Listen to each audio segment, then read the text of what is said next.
Hello बच्चों, कैसे हो आप लोग। आ गए मैग्नेटिज्म आगे पढ़ने के लिए। और मैं बता दूं कि मैग्नेटिज्म में हमने पढ़ रखा है इससे पहले magnetic field due to circular loop on its axis, centre वाला केस और उससे रिलेटेड बहुत सारे प्रॉब्लम्स बताए थे। तो आगे बढ़ते हैं। अब मैग्नेटिक फील्ड निकालेंगे ड्यू टू मूविंग चार्ज। ठीक है, magnetic field due to current element निकाला था बायो-सैवर्ट्स लॉ से, उसी से रिलेटेड सिचुएशन देखो अब निकालने जा रहे हैं। This is magnetic field due to moving charge. ठीक है, तो magnetic field due to moving charge आएगा कैसे, कंसेप्ट क्या है। कंसेप्ट ये है कि जो मूविंग चार्ज होगा that will behave like the current element कह सकते हो। ठीक है, तो मूविंग चार्ज ही तो मैग्नेटिक फील्ड प्रोड्यूस करेगा क्योंकि वो करंट प्रोड्यूस करेगा, और करंट कैरिंग कंडक्टर, करंट की वजह से मैग्नेटिक फील्ड प्रोड्यूस होता है। तो कहने का मतलब मूविंग चार्ज करंट जैसा बिहेव करेगा, और करंट जहाँ होता है उसके कारण हमको क्या मिलता है, मैग्नेटिक फील्ड। तो देखो, तो अगर मान लो मैं कहता हूँ एक ये चार्ज Q है और ये V वेलोसिटी से ऐसे जा रहा है। ठीक है, और यहाँ पे निकालना है, ये पॉइंट कोई P है और यहाँ पे निकालना है, ये मान लो R वेक्टर हो जाएगा पोजीशन, ये वेलोसिटी V हो जाएगी, और इस पॉइंट पे निकालना है मैग्नेटिक फील्ड, और ये एंगल है थीटा। ठीक है, चार्ज पॉजिटिव है।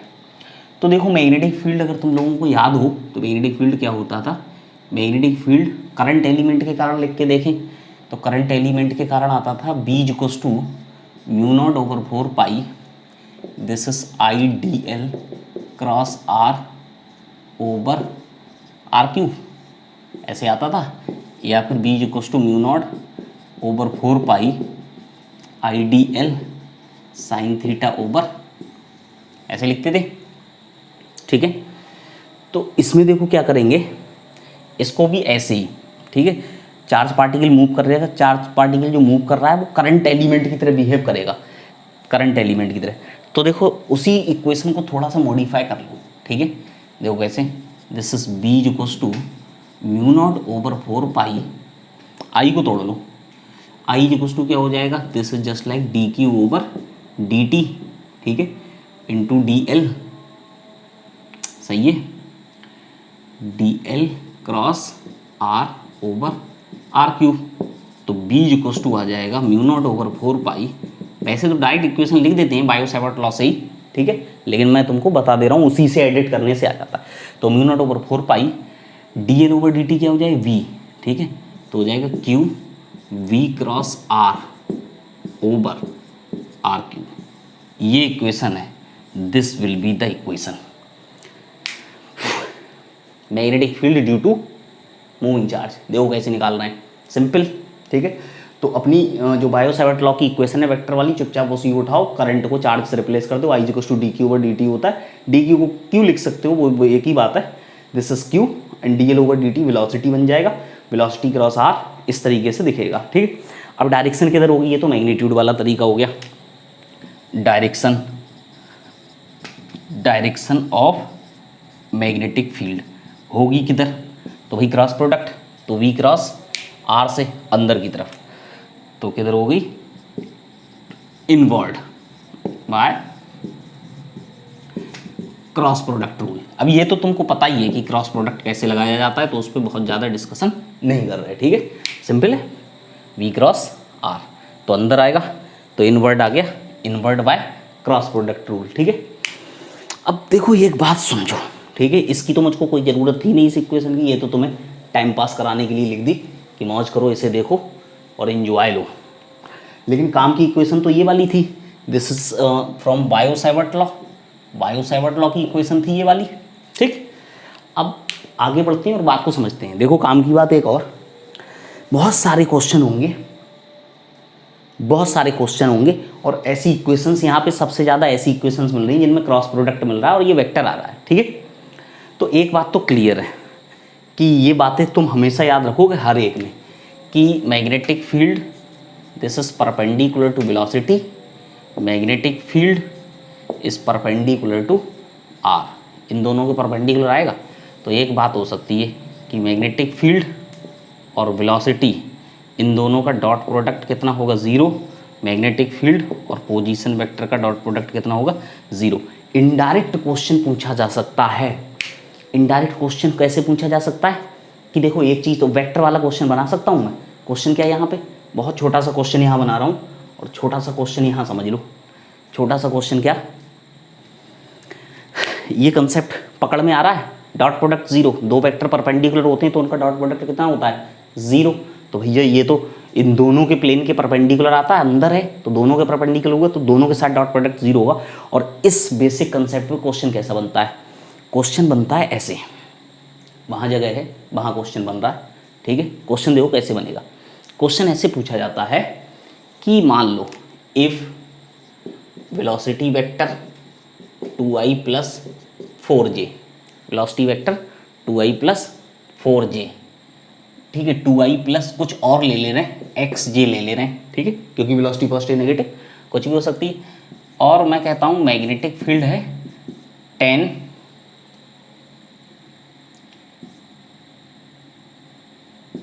i + 2j + 4k, ऐसे करके दे दिया।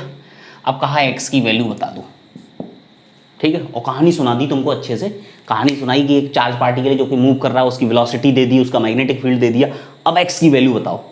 तो x की वैल्यू निकालने के लिए क्या करेंगे, तो x की वैल्यू निकालने के लिए बहुत आसान तरीका कि सबको पता है वेलोसिटी और मैग्नेटिक फील्ड का डॉट प्रोडक्ट कितना 0।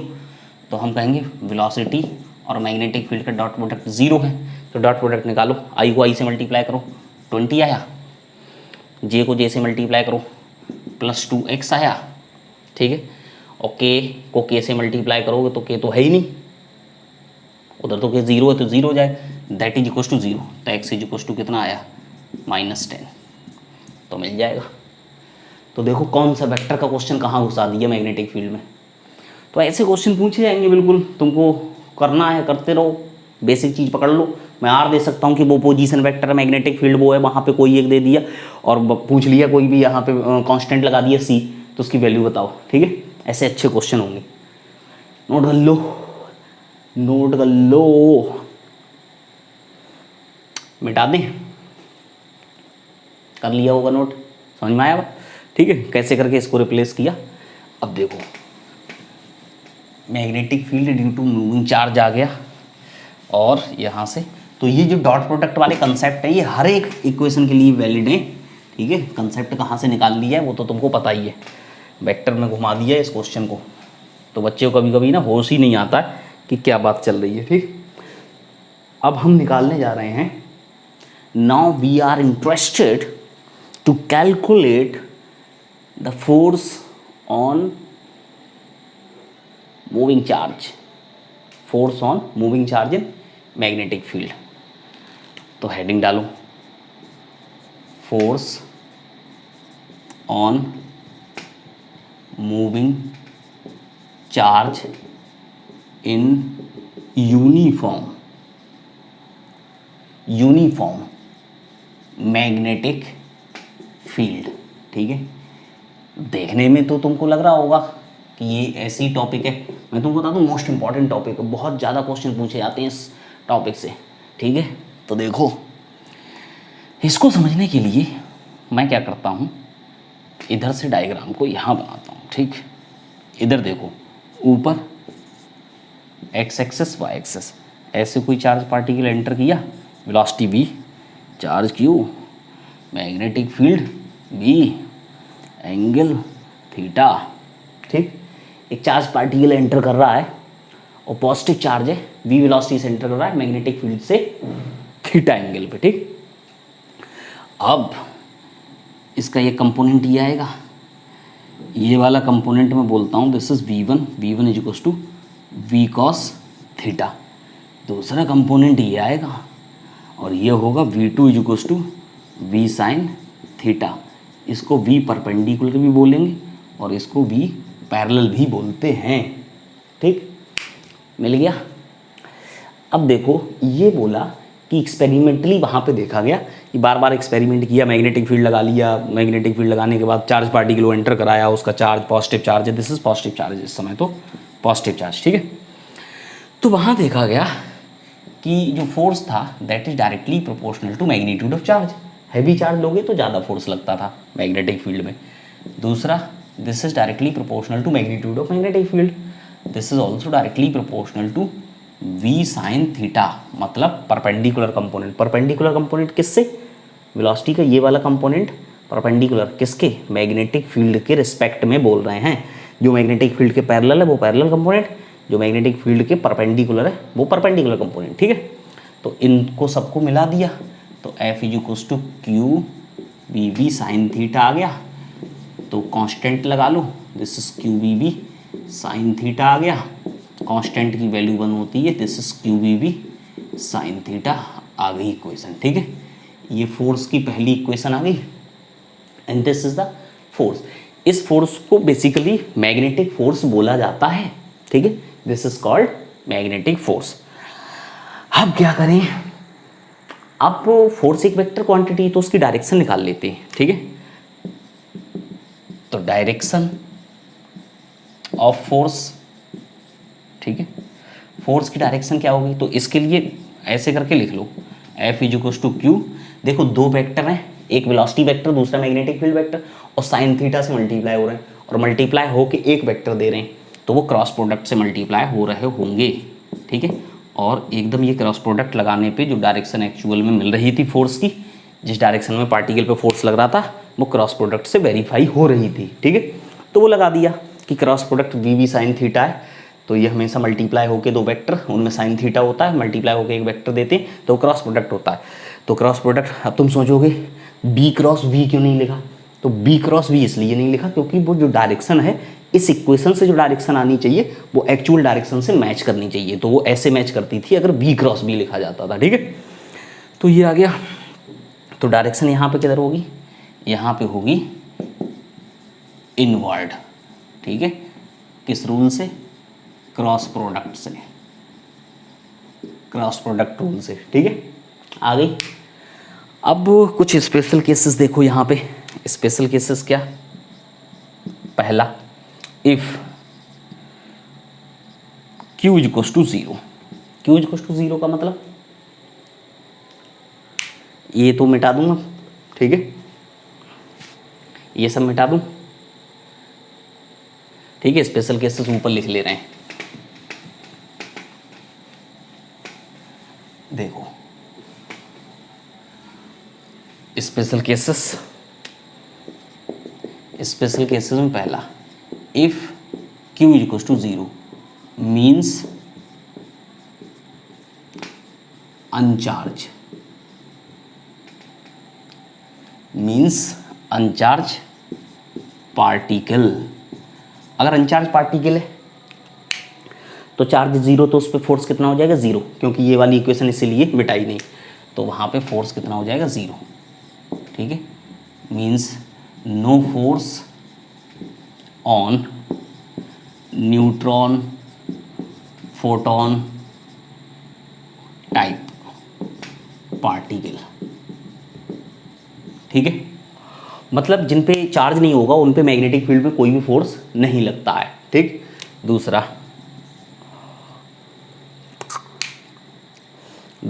जैसे तुमने देखा था कि वो अल्फा डिके बीटा डिके में जो होता है तो वहाँ पे क्या होता है, 3 टाइप के पार्टिकल निकलते हैं जब डिसइंटीग्रेशन होता है किसी रेडियो एक्टिव न्यूक्लियर का, तो उसमें ऐसी से पता करते हैं कि किस पे ज़्यादा चार्ज है किस पे कम चार्ज है, कौन हैवी है कौन पॉजिटिव चार्ज है कौन नेगेटिव चार्ज है। अगर मैग्नेटिक फील्ड लगा दिया और एक अगर मान लो जैसे गामा रे फोटोन निकलता था, ठीक है, गामा रे फोटोन का क्या खेल होता था कि गामा रे फोटोन जो होता था वो उस पर चार्ज नहीं होता क्योंकि वो मैग्नेटिक फील्ड आगे लगाते थे, जैसे वो निकल के आया ऐसे तो वो ऐसे आ रहा है, सामने मैग्नेटिक फील्ड लगा के रख लिया, मैग्नेटिक फील्ड में एंटर करेगा उस पर कोई फोर्स नहीं लगेगा, तो वो जैसे आ रहा है वैसे ही चला जाएगा, तो वो सीधा जाता था, तो समझ लिया उस पर कोई चार्ज नहीं है।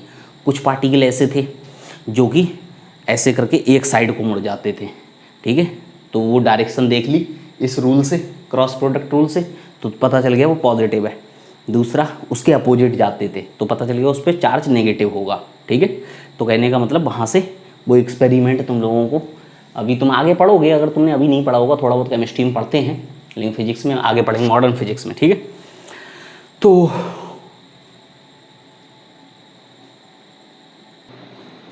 देखो, तो चार्ज पार्टिकल पे फोर्स लगेगा, अनचार्ज पार्टिकल पे कोई भी फोर्स नहीं लगेगा, ठीक। अब दूसरा case, if v equals to 0 means कोई भी पार्टिकल है और वो भी चार्ज पार्टिकल ले रहे हैं, अनचार्ज पे तो लगना ही नहीं था, तो पार्टिकल एट रेस्ट, ठीक है। तो फोर्स कितना, 0। अगर कोई चार्ज पार्टिकल मैग्नेटिक फील्ड पे रुका रहता है, पहले से रुका हुआ है, तो उस पर कोई फोर्स नहीं लगता है, मूविंग चार्ज पे लगता है केवल, स्टेशनरी चार्ज पे कभी कोई फोर्स नहीं लगता, that is F equals to 0, ठीक है। तो मीन्स स्टेशनरी चार्ज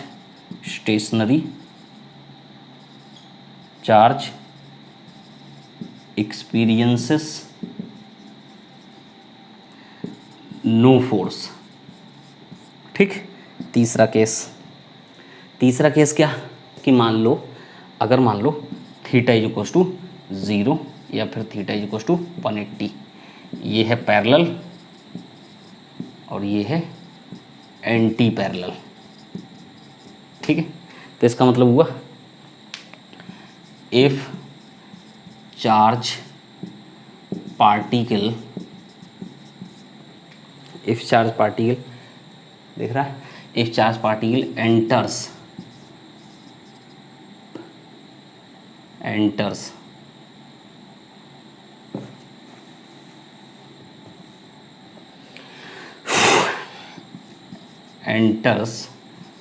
पैरेलल और एंटी पैरेलल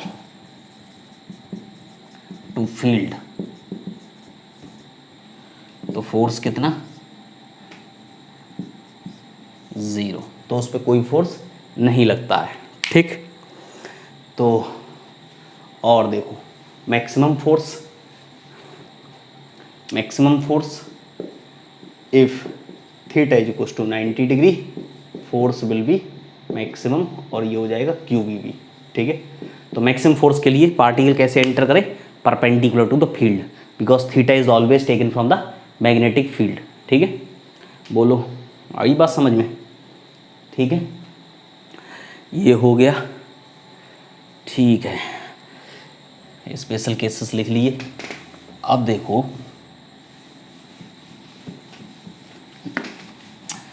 अब इसमें भी वही वाली कहानी, ठीक है। अगर तुम इस इक्वेशन को देखो, फोर्स की इक्वेशन क्या है, Q V क्रॉस B, तो इसका मतलब क्या हुआ कि force is perpendicular to B, ठीक है। तो इसका मतलब क्या हुआ, F dot B is equals to 0, F dot B is equals to dot product 0 होगा, ये तो कंसेप्ट याद रखना। तो कभी कभी फोर्स की जगह एक्सीलरेशन भी हो सकता है, तो हम कह सकते हैं एक्सीलरेशन डॉट वेलोसिटी कितना होगा, 0, तो acceleration dot magnetic field is equals to 0। तो घुमा फिरा के कोई भी कहानी तुमको दे दी जाएगी, तो यहाँ पे भी क्वेश्चन कर सकते हो। जैसे मैंने कहा कि एक चार्ज पार्टिकल है, वो मैग्नेटिक फील्ड में एंटर करता है, उसकी अपनी कुछ वेलोसिटी है, मैग्नेटिक फील्ड प्रेजेंट है, मैग्नेटिक फील्ड वेक्टर दे दिया, लाइक देखो क्वेश्चन दे रहा हूँ यहाँ, क्वेश्चन ये है, अगर मैग्नेटिक फील्ड है 10I minus 20J plus 5K, ठीक है, ऐसे है।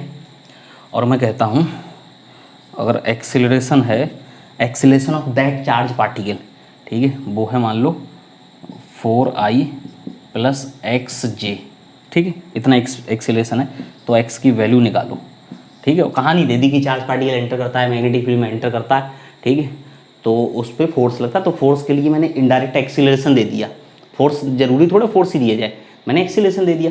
तो तुम क्या करोगे, तुम्हारा काम है डॉट प्रोडक्ट, तो तुम्हें तो पता है A dot B is equals to कितना है, 0, तो A डॉट B, I को I से मल्टीप्लाई करो 40, इसको इससे करो माइनस का 20x, K तो है नहीं, इज इक्वल्स टू 0, तो x इज इक्वल्स टू 2 आ जाएगा। तो ऐसे क्वेश्चन पूछे जाएंगे, बहुत प्यारे क्वेश्चन, कभी भी सॉल्व कर सकते हो, देख लो। किसी को इस टाइप के क्वेश्चन में कोई इशू तो नहीं, डॉट प्रोडक्ट जीरो है क्योंकि दो vector they are mutually perpendicular.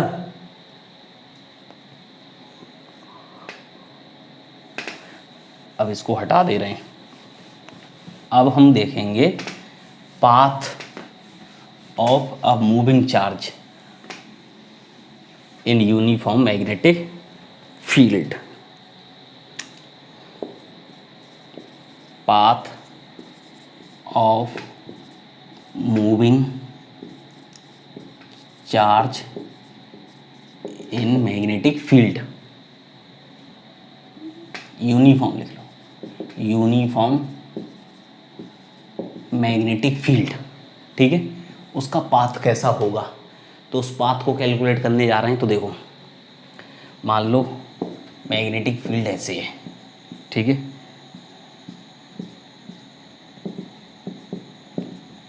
ये मैग्नेटिक फील्ड किधर है, क्रॉस का मतलब है मैग्नेटिक फील्ड किधर है, अंदर है, अंदर है, ठीक है। तो मैग्नेटिक फील्ड मिल गया, मैग्नेटिक फील्ड किधर है, अंदर। अब एक चार्ज पार्टिकल एंटर कराते हैं, ठीक है। देखो चार्ज पार्टिकल एंटर करा रहे हैं, तो चार्ज पार्टिकल ऐसे एंटर करता है, ठीक है। अब वो चार्ज पार्टिकल एंटर करता है फील्ड में, तो इस बात को समझो, यहाँ एंटर करा लेना है, ठीक। तो इसकी वेलोसिटी ऐसे पॉजिटिव चार्ज है, तो इस पर फोर्स किधर लगेगा, तो फोर्स तो आता है V क्रॉस B से, तो V ऐसे और मैग्नेटिक फील्ड अंदर, B ऐसे मैग्नेटिक फील्ड अंदर, तो V क्रॉस B, फोर्स लगा ऊपर, ठीक है। तो फोर्स लगेगा यहाँ पे ऊपर, ठीक। अब ऊपर फोर्स लगेगा तो ये ऐसे करके बेंड होना शुरू हो जाएगा, ठीक है। तो मैं तुमको बता दूं कि ये ऐसे घूमना शुरू हो जाएगा और ये ऐसे पूरा घूम के एकदम सर्कुलर लूप बनाएगा, और इसको अच्छे से समझ लो। देखो अगर मान लो ये यहाँ से यहाँ पहुँच जाता है तो इसकी वेलोसिटी तो ऐसे होगी, ठीक है। अब वेलोसिटी और मैग्नेटिक फील्ड, फोर्स ऐसे, तो फोर्स आया ऐसे, ठीक है। अब एक बात समझने की कोशिश करो कि जो फोर्स है this is equal to Q V cross B, ये तो मैंने तुमको बता ही दिया कि जो फोर्स है that is perpendicular to both velocity vector and magnetic field vector, दोनों के परपेंडिकुलर है। तो एक बात तो समझ लो कि एक्स वाई प्लेन में, क्योंकि मैग्नेटिक फील्ड तो जेड एक्सेस के अलॉन्ग है, तो एक्स वाई प्लेन में कोई भी लाइन बनाओ वो जेड एक्सेस के तो परपेंडिकुलर है। ये बात तो बेसिक है कि मैग्नेटिक फील्ड किधर है, जेड एक्सेस, तो एक्स वाई प्लेन में कोई लाइन बनाओगे that will be perpendicular to the magnetic field. तो इसके तो परपेंडिकुलर में कोई भी लाइन खींच दूंगा एक्स वाई प्लेन में, लेकिन इसके भी परपेंडिकुलर करना है तो इसके परपेंडिकुलर बनाते जाओ, वो ऑटोमेटिकली जो भी है वो जेड एक्सेस के तो परपेंडिकुलर है ही।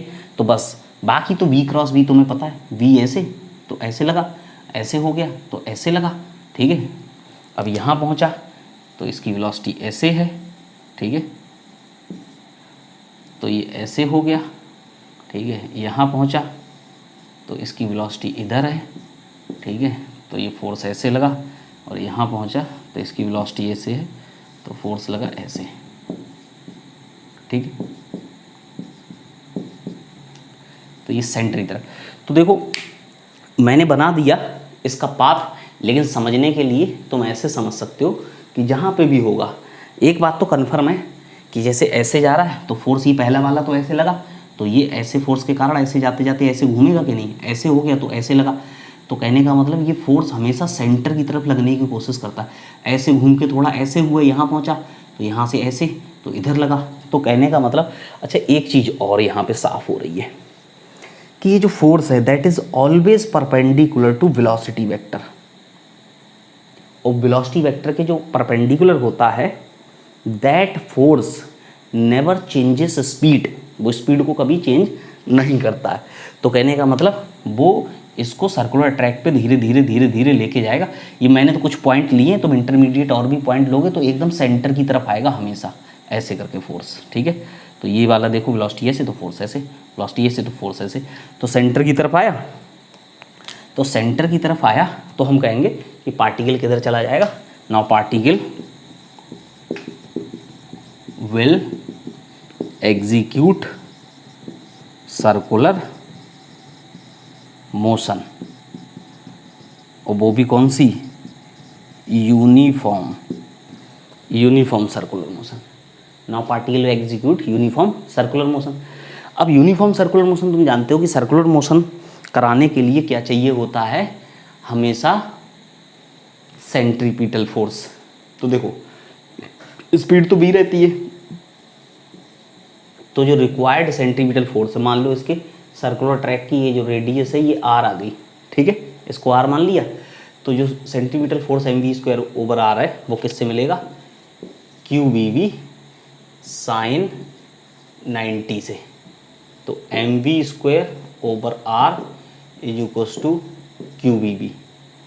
भाई मैग्नेटिक फोर्स जो वहाँ प्रेजेंट है, मैंने कहा था पहले भी तुमको बताया है फ्रिक्शन विक्शन वाले चैप्टर्स में, क्योंकि centripetal force is not the fundamental force. वहाँ पे जो भी फोर्स प्रेजेंट होता है, जब कोई पार्टिकल सर्कुलर मोशन की तरफ अप्रोच करता है, जब वो सर्कुलर मोशन करने की कोशिश करता है, तो वहाँ पे प्रेजेंट कोई भी force as a centripetal force behave करना शुरू कर देता है। तो यहाँ मैग्नेटिक फोर्स प्रेजेंट था, वो magnetic force that will provide necessary centripetal force QVV is equal to mv²/r।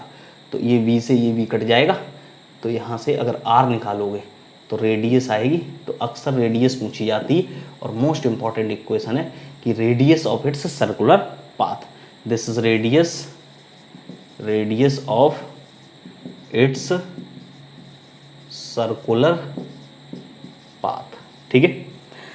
तो सबसे ज़्यादा ज़रूरी बात ये हुई कि जिस स्पीड से एंटर किया उसी से घूमता रहेगा और घूमता रहेगा, कभी भी यहाँ पे there is no work done by magnetic force here, ठीक है, क्योंकि कभी भी इसकी काइनेटिक एनर्जी चेंज हुई नहीं, स्पीड चेंज हुई नहीं, तो काइनेटिक एनर्जी चेंज जीरो मतलब वर्क डन जीरो। तो मैग्नेटिक फोर्स ने कोई वर्क डन नहीं किया, वो कांस्टेंट स्पीड से घूमता रहेगा सर्कुलर ट्रैक पे, और उसकी रेडियस ये होगी, ठीक है। तो अगर कोई चार्ज पार्टिकल, काम की बात, अगर कोई चार्ज पार्टिकल किसी मैग्नेटिक फील्ड में परपेंडिकुलर टू फील्ड एंटर करता है, तो फिर वो सर्कुलर ट्रैक पे जाएगा, और उसकी रेडियस इस इक्वेशन से दी जाएगी, ठीक है। मिटा दूं,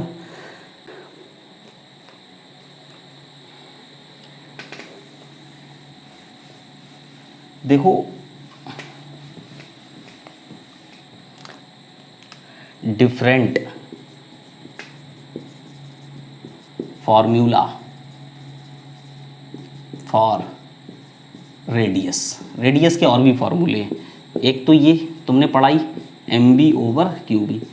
m क्या है, m इज़ द मास, ठीक है, मास ऑफ चार्ज पार्टिकल, लिख लेना, इतना तो समझते हैं ही हम लोग कि m is the mass of particle, ठीक है। अगर लिखना है तो साइड में लिख लेना, m is mass of charge, ठीक है, चार्ज पार्टिकल का मास है, v is the speed, q उस पे चार्ज है, और b मैग्नेटिक फील्ड है। अब इसको तो mv को p लिख सकते हो, p इज मोमेंटम, p क्या है, मोमेंटम। p को काइनेटिक एनर्जी के टर्म्स में क्या लिख सकते हो, √2mk divided by qb। p और काइनेटिक एनर्जी मोमेंटम में रिलेशन होता है ये। और देखो kinetic energy is equals to work done is equals to q into delta v, this is potential difference. भाई ये डेफिनीशन मैंने कहाँ से लगाई है, ये डेफिनीशन बाय इलेक्ट्रोस्टैटिक्स, ठीक है। इलेक्ट्रोस्टैटिक्स में work done is equals to charge multiply by potential difference होता है। तो अगर kinetic energy work done is equals to change in kinetic energy, ठीक है, तो बात को समझना कि कहानी मैं क्या बताने जा रहा हूँ। देखो कहानी ये है कि अगर कोई चार्ज पार्टिकल को मैग्नेटिक फील्ड में लाना है, तो भाई उसको पहले स्पीड देनी होगी, और मैग्नेटिक फील्ड में जब वो आ गया तो फिर उसकी स्पीड कैसी होगी, फिर तो वो कांस्टेंट ही रहेगी, उस पर फोर्स लगेगा, वो तो केवल डायरेक्शन को चेंज करेगा। लेकिन लाने से पहले तो चार्ज पार्टिकल कहीं रुका हुआ है, और उसको मैग्नेटिक फील्ड में सफिशिएंट स्पीड से एंटर कराना है, या सफिशिएंट काइनेटिक एनर्जी से एंटर कराना है, तो मुझको उससे पहले एनर्जी देनी पड़ेगी ना। वो कहाँ से आएगी, भाई चार्ज पार्टिकल है तो उसको पोटेंशियल डिफरेंस से एक्सेलरेट कराएंगे। पॉजिटिव चार्ज है तो इधर नेगेटिव प्लेट लगाएंगे और एक्सेलरेट करा लेंगे, ठीक है। तो कहने का मतलब कि अगर पोटेंशियल डिफरेंस से एक्सेलरेट कराओगे तो उसको काइनेटिक एनर्जी मिलेगी, और वो काइनेटिक एनर्जी मोमेंटम दे सकती है, स्पीड बना सकती है, ठीक है। तो कहने का मतलब अगर कोई charge particle that is accelerated bye potential difference, तो इसको ऐसे मॉडिफाई किया गया कि Q तो बाहर आ जाएगा, ऐसे बना लो 1/b रूट में 2m delta V over Q। ठीक है, तो ये काम का और ये काम का। ठीक है, तो क्वेश्चन पूछा जाता है कि अगर मान लो कोई चार्ज पार्टिकल को पहले से उसको एक्सेलरेट करा के एंटर कराया गया, तो वो एक्सेलरेट कराने वाला पोटेंशियल डिफरेंस तुमको दे दिया जाएगा, क्योंकि वो जो v स्पीड है कभी कभी वो डायरेक्टली दे दी जाएगी कि इतनी स्पीड से एंटर किया, लेकिन कभी कभी पहले की कहानी बताई जाएगी कि वहाँ से इतने पोटेंशियल डिफरेंस से एंटर करा के लेके आए, उससे एक्सेलरेट करा के। ठीक है, तो वो इनडायरेक्ट है, कभी मोमेंटम दिया जाएगा, कभी काइनेटिक एनर्जी दी जाएगी, कभी पोटेंशियल डिफरेंस दिया है। तो 4 क्वेश्चन बनेंगे, 1 2 3 4 मोस्ट इंपॉर्टेंट क्वेश्चन, कई बार पूछे गए, समझना क्वेश्चन बनते कैसे हैं इस पर। ठीक है, उस पर आ रहा हूँ सीधे सीधे। ठीक है, कर लो नोट। देखो मिटा दूँ,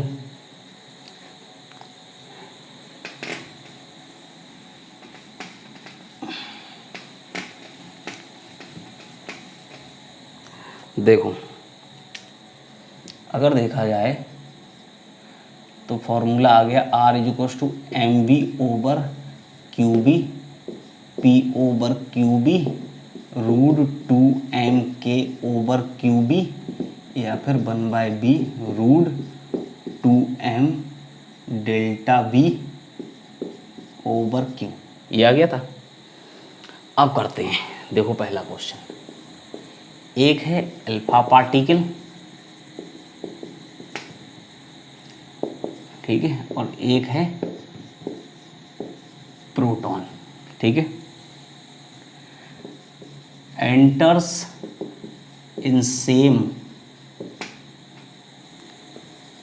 magnetic field perpendicular to field, then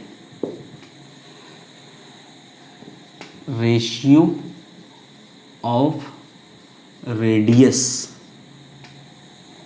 of their circular path. बहुत ज़्यादा पूछा गया ये क्वेश्चन, इसीलिए यही क्वेश्चन ले लिया। ठीक है, कि एक अल्फा पार्टिकल एक प्रोटॉन है, enters in the same magnetic field perpendicular to field, then ratio of their radius, जो सर्कुलर पाथ पे तो जाएंगे ही जाएंगे। ठीक है, तो 4 पार्ट बना रहा हूँ। अगर वो सेम स्पीड से एंटर करें, if they enters same speed, same momentum, same kinetic energy और सेम पोटेंशियल डिफरेंस से एक्सेलरेट कराएगा। ठीक है, तो ऐसा नहीं कि चारों क्वेश्चन पूछे जाएंगे, पूछा कोई सा एक जाएगा। मैंने चारों कंपेयर करने के लिए 7 बना लिए, कोई एक पूछा जाएगा, लेकिन मैंने चारों कंपेयर करने के लिए 7 बना लिए। ठीक है, अब पहला वाला क्वेश्चन सॉल्व करते हैं। देखो यहाँ पे, ठीक है, देखो सेम स्पीड वाला केस लें। ठीक है, तो स्पीड बोला जाए तो स्पीड वाला फॉर्मूला उठा लो यहाँ से। ठीक है, तो स्पीड बोला इसलिए पहला फॉर्मूला उठाया mv ओवर QB। तो देखो सेम मैग्नेटिक फील्ड, तो ये कांस्टेंट ये कांस्टेंट, सेम स्पीड है ना, तो वो कांस्टेंट, मैग्नेटिक फील्ड तो सेम है ही पहले से ही, तो R is directly proportional to m over Q। तो अल्फा टू प्रोटॉन निकालना है, तो मास ऊपर किसका, अल्फा का लेना है, divided by mass of proton लेना है, इनटू उल्टा कर लो, चार्ज ऑफ प्रोटॉन लेना है। ठीक है, उल्टा है ना, अल्फा निकालना है तो उल्टा है, क्यों reversely proportional, charge of alpha लेना है। अगर तुमको नहीं याद है तो तुम याद कर लो, mass of alpha 4 time of unit mass होता है, और mass of proton unit mass होता है। Charge of proton E, charge of alpha 2 time of single unit charge. ठीक है, 2E होता है। तो mass of alpha 4m over mass of proton m, charge of proton E और ये 2e cut गया, तो कितना आया 2 divided by 1 alpha over proton मिल गया। पहले क्वेश्चन का आंसर आ गया। ठीक है, ऐसे करके सॉल्व करेंगे, ऐसे क्वेश्चन पूछे जाएंगे वहाँ। सही है। Second, same momentum same kinetic energy same potential difference, तो मैं यहाँ ये मिटा दे रहा हूँ और इधर ही लिख रहा हूँ। देखो दूसरा है सेम मोमेंटम, तो कौन सा formula, R equals to momentum वाला उठा लिया, R equals to P over Q B, ये भी कांस्टेंट और ये भी कांस्टेंट, तो R is inversely proportional to Q, तो R alpha to R proton is equals to charge का उल्टा, charge of proton to charge of alpha, this is 1/2, ये आ जाएगा। दूसरा क्वेश्चन सॉल्व हो गया। ठीक है, तीसरा क्वेश्चन, सेम काइनेटिक एनर्जी वाला, सेम काइनेटिक एनर्जी में R is equals to root 2m k over Q B, तो 2 constant, kinetic energy constant, magnetic field constant, तो रूट में रह गया R alpha to R proton is equals to root में mass of alpha to mass of proton, और root के बाहर charge of proton to charge of alpha. ठीक है, तो कितना आ जाएगा, रूट में 4m divided by m into E divided by 2e, ये आ जाएगा 1:1 आ जाएगा, सब कट जाएगा ना, और रूट के बाहर 2 आएगा, 2 से 2 कट जाएगा। 3 हो गए। सेम पोटेंशियल डिफरेंस वाला भी देख लो। ठीक है, ये मिटा दूँ, देखो ये मिटा दे रहा हूँ। देखो सेम पोटेंशियल डिफरेंस के लिए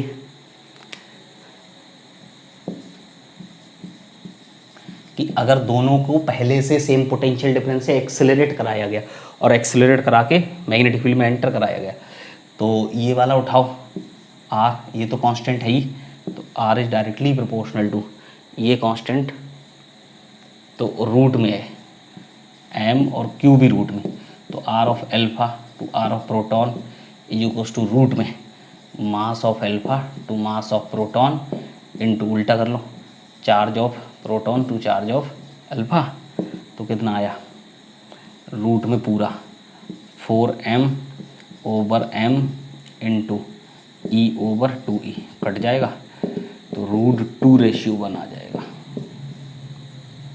आ जाएगा।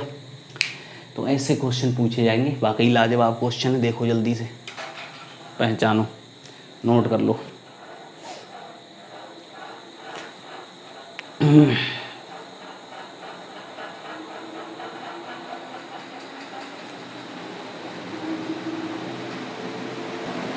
देखो अब इसको मिटा दे रहे हैं,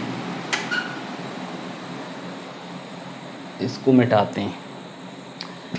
देखो अब अलग सिचुएशन ले रहे हैं और उल्टा क्वेश्चन ले रहे हैं, बिल्कुल ऐसे ही। ठीक है, मैं तो यही क्वेश्चन ले रहा हूँ और उल्टा करके ले रहा हूँ कि क्वेश्चन का फॉर्मेट क्या होता है, तुमको समझ में आ जाए क्वेश्चन कैसे कैसे दिया जा सकता है। ठीक, अब यही कई बार पूछा गया था, कई बार। देखो अगर देखा जाए तो मैं कहता हूँ एक alpha particle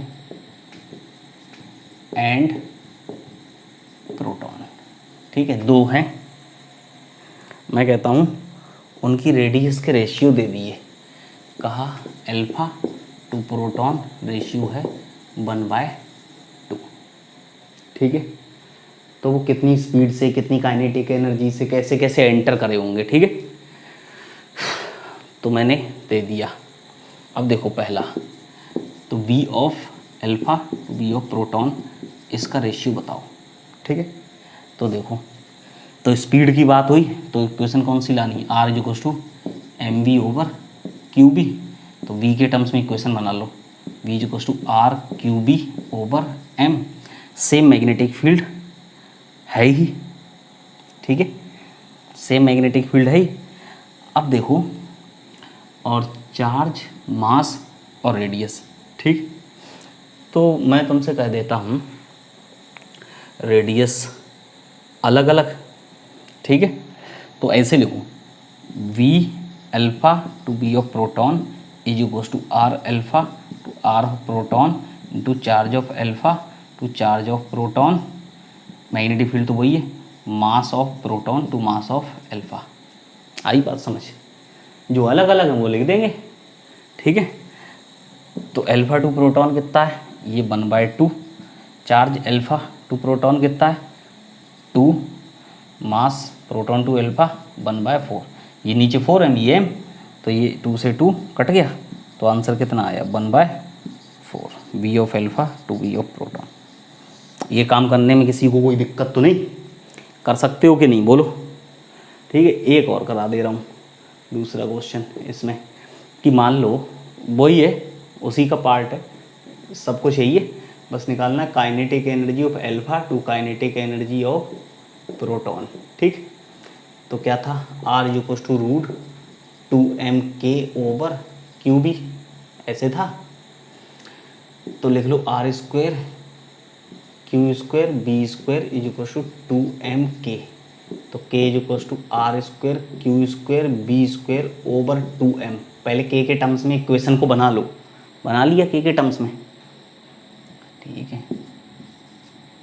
are square Q square B square over, अब देखो 2 और बी स्क्वायर कॉन्स्टेंट, तो kinetic energy of alpha to kinetic energy proton, R का स्क्वायर करो, ऊपर आएगा अल्फा, नीचे आए प्रोटॉन, चलो मैं लिख ही दे रहा हूँ, अल्फा टू प्रोटॉन इसका square into charge of alpha to charge of proton इसका स्क्वायर, और मास उल्टा, mass of proton to mass of alpha, ठीक है। तो आर कितना, ये रहा, इसका 1/4 हो जाएगा स्क्वायर, अल्फा 2e, 2 का स्क्वायर 4 हो जाएगा, और mass of proton to mass of alpha कितना हो जाएगा 1/4 हो जाएगा, ये कट जाएगा, ये आ जाएगा 1/4, ये आंसर।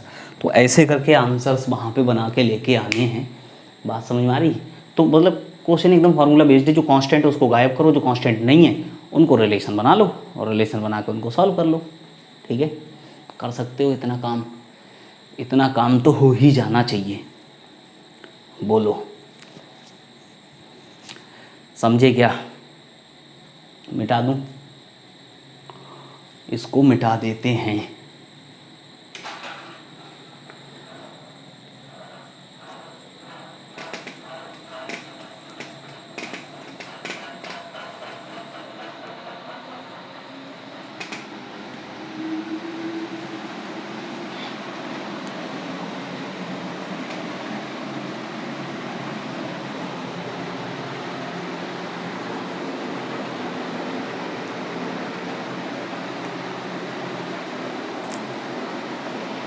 अब एक बात और, कि जो सर्कुलर ट्रैक पे जो पार्टिकल घूम रहा था, जो सर्कुलर ट्रैक पे जो पार्टिकल घूम रहा था उसका टाइम पीरियड कितना होगा? Time period of particle rotating at circular track, ठीक है। वो तो तुमको पता है, उसका टाइम पीरियड कैसे निकालोगे? ये था ऐसे, ठीक, ये थी रेडियस और ये थी स्पीड, ठीक है, और ये कांस्टेंट थी। तो टाइम इज इक्वल्स टू क्या होता है, डिस्टेंस ओवर स्पीड, और 2π, और आर कितना था अभी, आर इज इक्वल्स टू था mv/qb, तो 2π mv/qb, और नीचे b से b कट गया, तो t is equals to 2πm/qb, this is always constant.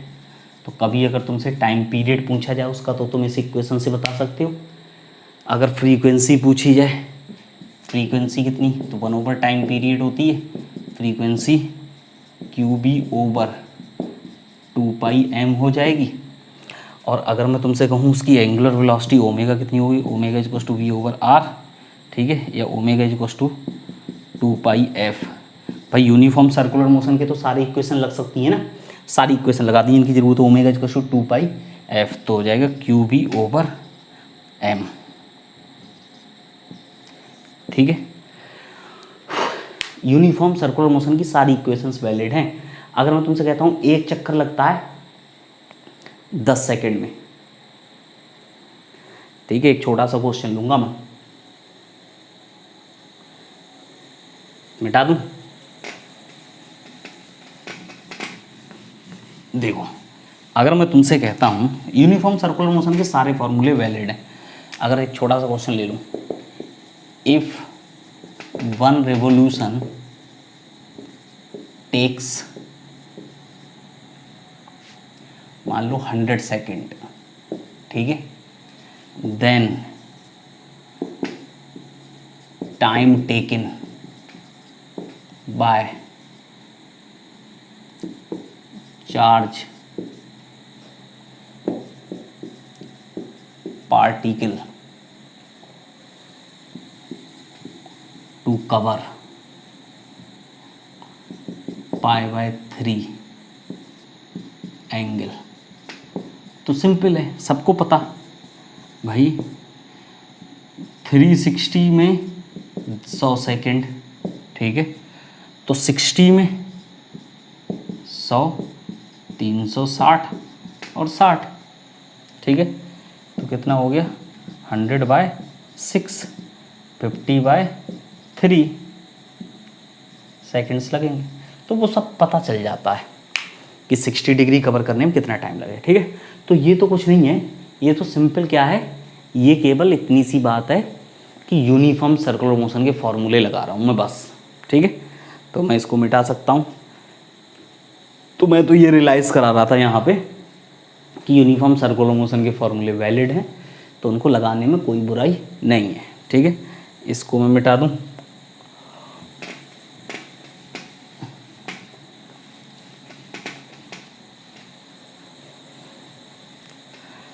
अब इसका दूसरा केस क्या है, दूसरा केस समझो। दूसरा केस ये है कि अभी जो चार्ज पार्टिकल था उसको मैंने एंटर किया था 90 डिग्री पे, और 90 डिग्री पे एंटर कराया तो फिर वो चार्ज पार्टिकल सर्कुलर ट्रैक पे गया, और सर्कुलर ट्रैक पे उसने अपना कांस्टेंट स्पीड से सर्कल कंप्लीट किया, और उसको वहाँ पे उसके ऊपर कोई वर्क डन नहीं हुआ, उसकी स्पीड चेंज नहीं हुई, वेलोसिटी चेंज हुई, यूनिफॉर्म सर्कुलर मोशन सारी इक्वेशंस लगी, और उससे रिलेटेड जो भी क्वेश्चन बने वो पूछेगा, वो मोस्ट इंपॉर्टेंट क्वेश्चन जो R=mv/qb वाले थे, ठीक। लेकिन ज़रूरी थोड़ी कि कोई चार्ज पार्टिकल हमेशा perpendicular to the field enter करे। भाई पैरेलल एंटर कर सकता है, तो पैरेलल एंटर करेगा तो फोर्स 0 हो जाएगा, तब तो वो सीधा चला जाएगा। जिस पर फोर्स नहीं लगेगा तो वो जैसे आ रहा था वैसे ही चला जाएगा। लेकिन अगर मैं तुमसे कहूँ कि कोई भी चार्ज पार्टिकल है वो किसी एंगल पे एंटर करे, वो मोस्ट जनरल केस है, तो उसका पाथ कैसा होगा मैं उसकी बात करूँगा आप, ठीक है। तो आ गए path of the charge particle, path of charge particle in uniform magnetic field if it enters at any angle theta, ठीक है। 90 पे एंटर नहीं करता है, तो ऐसे है,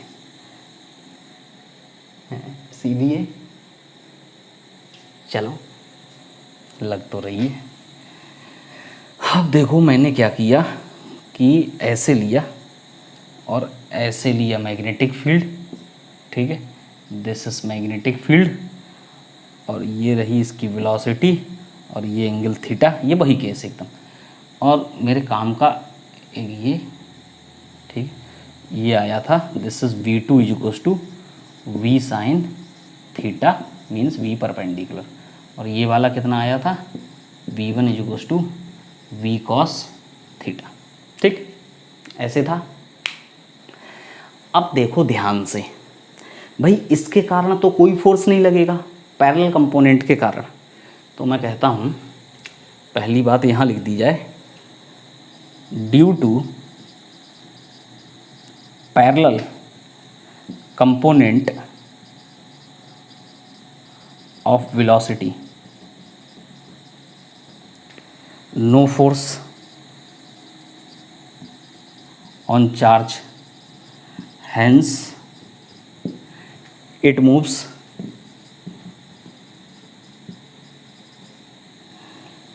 with v1 along x axis. ठीक है, मतलब v1 से ही वो x एक्सेस के अलॉन्ग अपना मूव करता रहेगा उस कंपोनेंट के कारण। तो दो पार्ट में मैं तोड़ रहा हूँ। ठीक है, ये पहला पार्ट है, this is due to v1, v1 means v cos theta. ठीक है, इसके कारण तो कुछ नहीं होना, ये तो सीधा जाता रहेगा। ठीक है, लेकिन खेल खेलेगा ये वाला। ठीक है, तो इस पे आते हैं second part, due to v2 is equals to v sine theta. अब इस पे आ जाओ, ये मैग्नेटिक फील्ड के परपेंडिकुलर, दोनों को सेपरेटली देखना है।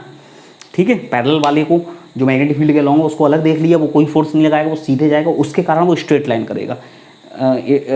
Due to parallel component of the velocity, no force on charge, hence it moving with v1 along x axis. ठीक है,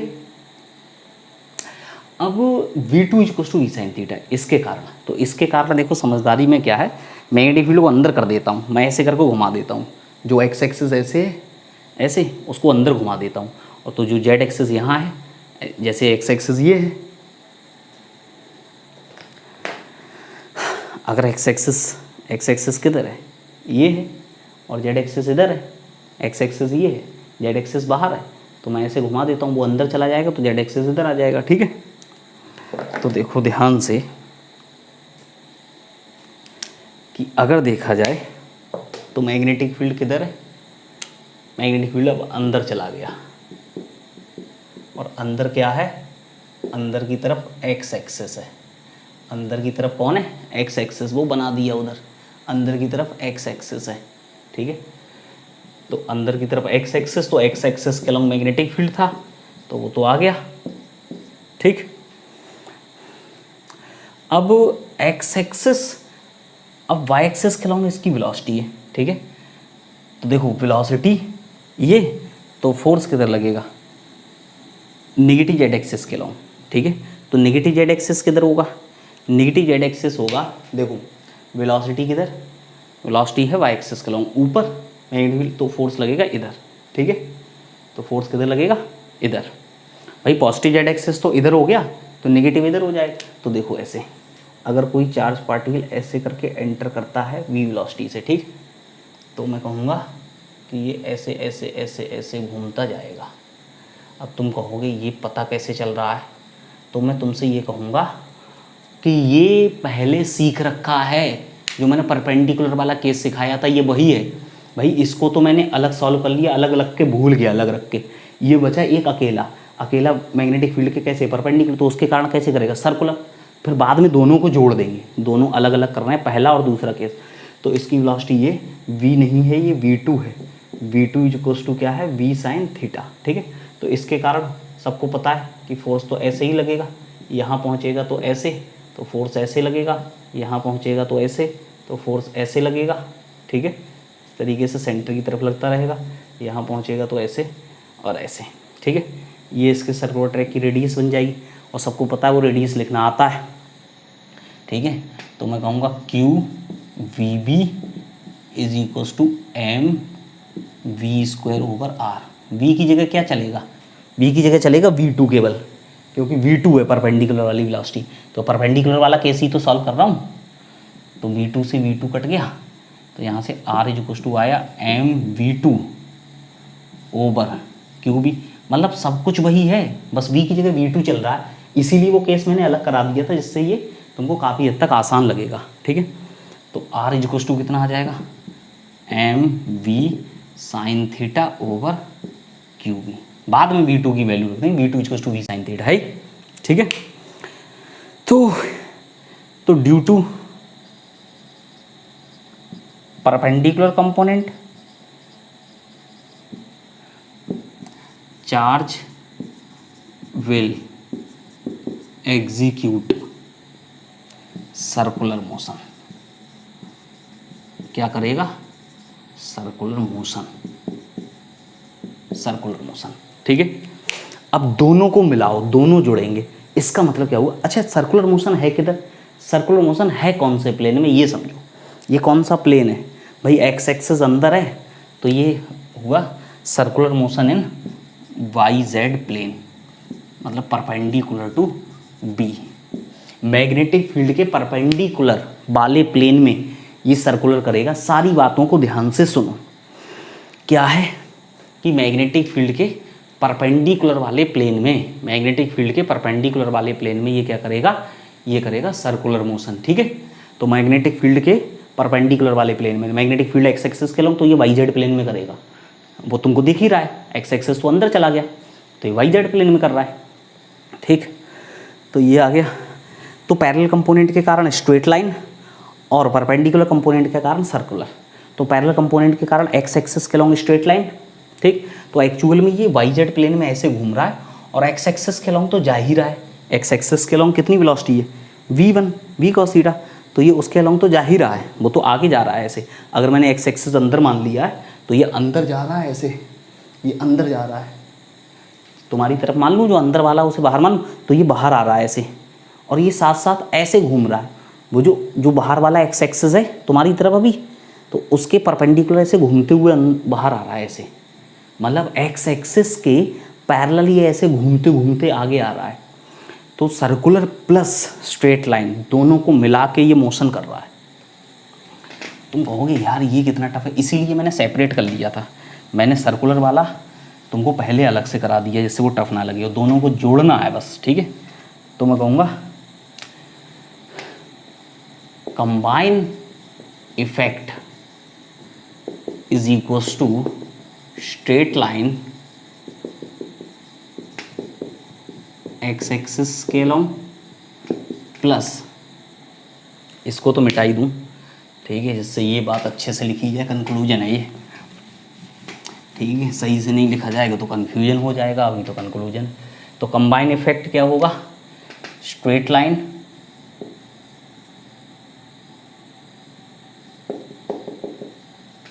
किधर? एक्स एक्सिस के अलोंग प्लस सर्कुलर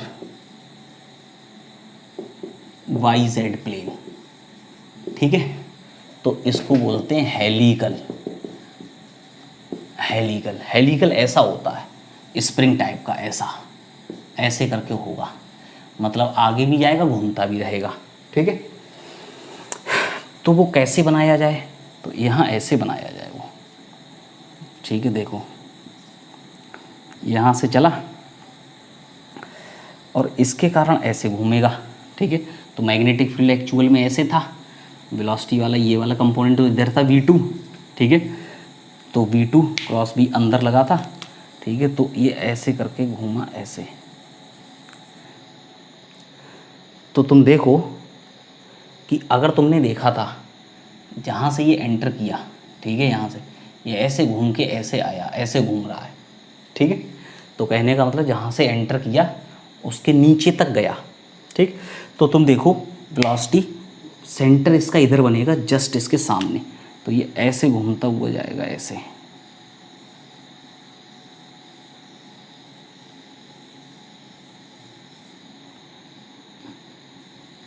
ऐसे।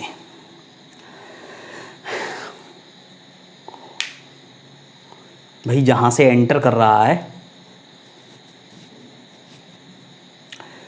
सेंटर कहाँ होगा? वेलोसिटी मैग्नेटिक फील्ड एकदम इस लाइन के सामने, तो सेंटर जहाँ होगा, अगर ये यहाँ से एंटर करता तो सेंटर इसके सामने होता, तो जितना ऊपर है उतना नीचे जाएगा ना। तो सेंटर के कहने का मतलब उस लाइन को खींचोगे तो ऊपर भी होगा नीचे भी होगा, तो सेंटर वाली लाइन तो यहाँ होगी, ठीक है। तो इसकी जितना ऊपर है उतना ही नीचे जा रहा है।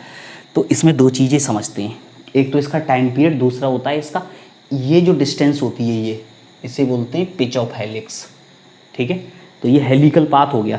देखो अपने v1 के कारण ये ऐसे आ रहा है, और जो v2 है उसके कारण yz प्लेन में ऐसे घूम रहा है, तो ये ऐसे घूमते घूमते आगे आ रहा है ऐसे। इसीलिए ये स्प्रिंग टाइप का बनता है, ऐसे घूमते घूमते आगे आ रहा है, ठीक है। वो मैंने तुमको बता दिया था कि ऐसे है, अगर ऐसे बाहर आएगा तो सीधा नहीं आएगा, वो सीधा तो आएगा केवल V1 के कारण, लेकिन V2 भी है, V2 उसको घुमाता रहेगा ऐसे, तो आगे घूमते घूमते घूमते घूमते आगे आएगा, वही केस है ये। अब देखो दो चीज़ें, एक तो इसका टाइम पीरियड और दूसरा पिच ऑफ हेलिक्स। तो इसका टाइम पीरियड, टाइम पीरियड मैंने तुमको सिखाया, टाइम पीरियड तो सर्कुलर मोशन के कारण है केवल, तो 2πr/v2 t = 2πr की जगह mv/qb, नीचे v2, तो टाइम पीरियड कितना 2πm/qb। टफ तो नहीं लगा? 2πr परपेंडिकुलर वाली के कारण टाइम पीरियड, और आर की वैल्यू mv2/qb, v2 से v2 पूरा कट जाएगा। This is constant, does not depends on speed, does not depends on speed and angle, ठीक है। ना एंगल पे डिपेंड करेगा ना स्पीड पे डिपेंड करेगा। 30 पे एंटर कराओ चाहे 60 पे एंटर कराओ, 45 पे एंटर कराओ चाहे 75 पे एंटर कराओ, सबके लिए टाइम पीरियड कितना रहेगा? वो केवल चार्ज पार्टिकल के मास पे, चार्ज पे और मैग्नेटिक फील्ड पे करता है, ना कि उसकी स्पीड पे। स्पीड पे भी डिपेंड नहीं करेगा। हाँ, स्पीड होनी चाहिए, बिना स्पीड हुए तो नहीं हो सकता ना, तब तो कुछ नहीं होगा। तो स्पीड होनी चाहिए, कम हो चाहे ज़्यादा हो, ये बहुत इंपॉर्टेंट पॉइंट है जो मैं बोल रहा हूँ, ठीक। दूसरा होता है पिच ऑफ हेलिक्स। एक तो टाइम पीरियड निकाल दिया, ठीक है, दूसरा क्या है? Pitch of helix. दूसरा है पिच ऑफ हेलिक्स। अब पिच ऑफ हेलिक्स क्या है? देखने में टफ लगेगा। पिच ऑफ हेलिक्स है कि ये दोनों के बीच का डिस्टेंस, मतलब ऐसे घूम के, ऐसे ऊपर से घूम के फिर से नीचे आएगा, ऐसे यहाँ से चलेगा, ऐसे घूमेगा घूमेगा घूमेगा, ऐसे देखो यहाँ से चलेगा और ऐसे घूमेगा ऐसे, और घूम घूम के ऐसे नीचे आएगा, सर्कल करेगा, लेकिन एक ही जगह सर्कल नहीं करता रहेगा, आगे भी जा रहा है, तो यहाँ से घूमेगा तो आगे जाके नीचे यहाँ पहुँचेगा। तो एक चक्कर लगाने में जितना आगे खिसक गया वो, linear distance covered in one time period, one revolution, is called pitch of helix. ये आगे linear distance in one revolution. तो वन रेवोल्यूशन में टाइम कितना लगेगा? और ये किधर है? एक्स एक्सिस के लॉन्ग। तो एक्स एक्सिस के लॉन्ग कोई फोर्स नहीं, तो distance is equals to speed, और स्पीड कितनी है एक्स एक्सिस के लॉन्ग? v1, और टाइम कितना? Time period. तो सबको पता है v1 v cos थीटा था, तो ये हो जाएगा v cos theta into 2πm/qb। ये पिच ऑफ हेलिक्स आ गया, ठीक है। Linear distance covered in one circular revolution, one complete revolution, ये हुआ। अब ये बातें अच्छे से समझ लो, दिमाग में बिठा लो, क्या है क्या नहीं है। अब बता दिया बहुत कुछ, और इसको अच्छे से तैयार कर लो, ठीक है। फिर मिलेंगे, then bye bye, take care, चक देंगे।